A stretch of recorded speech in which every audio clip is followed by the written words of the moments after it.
Plus beau, plus accueillant, plus moderne, le Vieux-Port de Cannes dévoilera son nouveau visage très bientôt. Un vaste programme de rénovation et d'embellissement va commencer à la fin de l'année sur 3 espaces. Le village des pêcheurs, le quai Leboeuf et la jetée Albert-Édouard.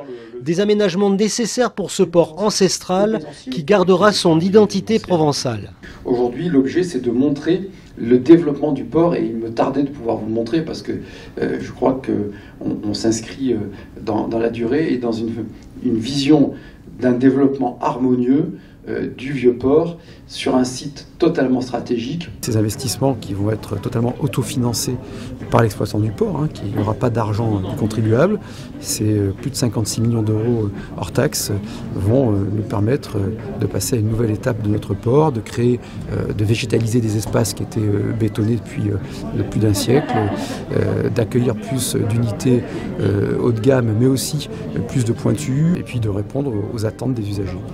Un programme en 3 étapes avec le village des pêcheurs qui sera désormais ouvert sur la ville et accessible aux habitants dans un esprit cabanon et va ainsi permettre à la prud'homie de pêche de mieux travailler.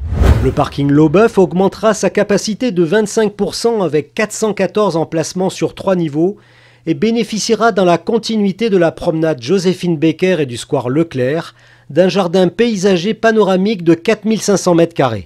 Un peu plus loin, la jetée Albert-Édouard sera agrandie et végétalisée sur 2 nouveaux tronçons de 120 et 125 mètres, formant un coude qui permettra d'accueillir de plus grandes embarcations. Ce projet ambitieux, qualitatif et environnemental important, par l'ajout de 3000 m² d'espace vert supplémentaires et 128 arbres, fera de ce port un lieu unique et marquera l'histoire de Cannes pour son développement économique et favorisera le cadre de vie des habitants, des visiteurs et des plaisanciers.